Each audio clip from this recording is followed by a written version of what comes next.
प्रिय विद्यार्थियों, आज अपन अध्ययन करेंगे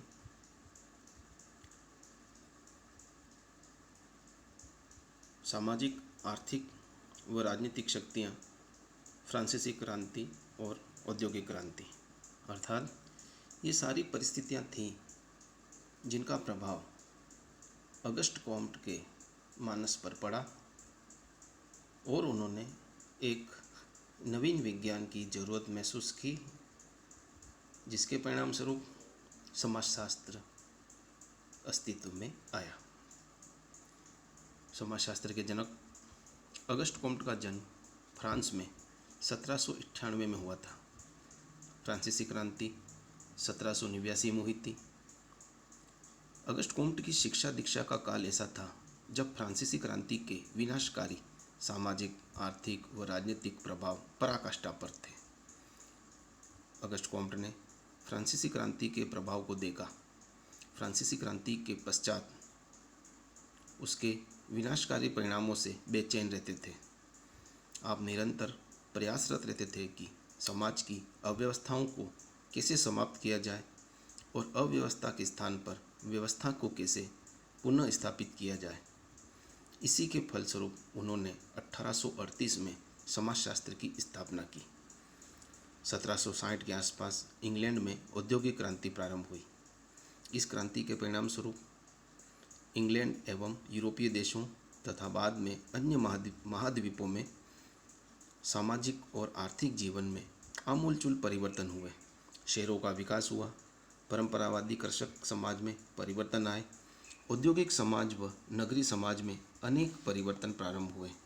इन परिवर्तनों का प्रभाव परंपरावादी और परिवर्तनवादी विचारों पर पड़ा, जिसका अध्ययन भी समाजशास्त्र की उत्पत्ति और विकास के संदर्भ में करना अपेक्षित है। कॉम्ट की भांति और भी सामाजिक विचारक फ्रांसीसी एवं औद्योगिक क्रांति के दूरगामी परिणामों से प्रभावित हुए व समाजशास्त्र व अन्य चिंतन के क्षेत्रों में अनेक प्रगतिशील विचार विकसित हुए। इसलिए यह आवश्यक हो जाता है कि फ्रांसीसी और औद्योगिक क्रांति का क्रमबद्ध और व्यवस्थित अध्ययन किया जाए। उन परिस्थितियों एवं सामाजिक, आर्थिक व राजनीतिक शक्तियों का अध्ययन किया जाए जो इन क्रांतियों के समय पैदा हुई और उनका बौद्धिक जगत विशेष रूप से समाजशास्त्र की उत्पत्ति व विकास के लिए प्रभावशाली रहा। फ्रांसीसी क्रांति। फ्रांस की ऐतिहासिक क्रांति 1789 में हुई थी। यह क्रांति स्वतंत्रता, बंधुत्व व समानता की प्राप्ति के लिए हुई थी। इस क्रांति ने फ्रांस तथा अन्य देशों पर अनेक सामाजिक, आर्थिक एवं राजनीतिक प्रभाव डाले। जिस पृष्ठभूमि सामंतवाद के कारण यह क्रांति घटित हुई थी, इसके परिणाम स्वरूप सामंतवाद युग समाप्त हो गया। इस क्रांति का फ्रांसीसी समाज व्यवस्था को नवीन स्वरूप प्रदान करने के साथ साथ यूरोप एवं अन्य देशों पर भी इसका उल्लेखनीय प्रभाव पड़ा।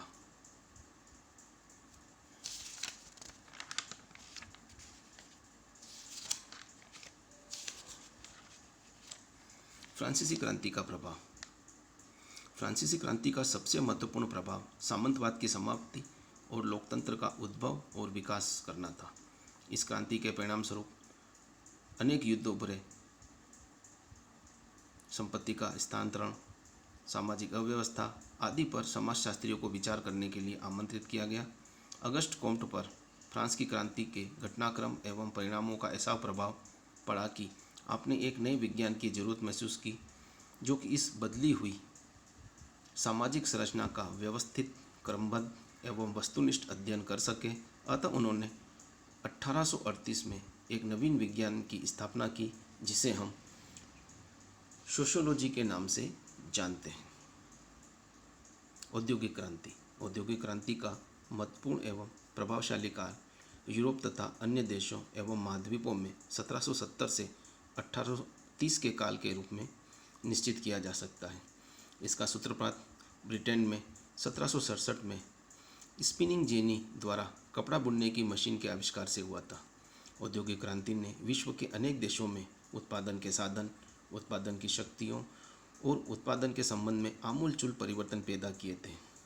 इससे विश्व के विभिन्न समाजों में आर्थिक और सामाजिक परिवर्तन हुए, नए वर्ग उपजे, पूंजीवादी व्यवस्था विकसित हुई, कृषक कारखानों में श्रमिक बन गए, नगरों की संख्या में वृद्धि हुई। औद्योगिक क्रांति के अनेक प्रभाव समाज की संरचना पर पड़े। धन्यवाद।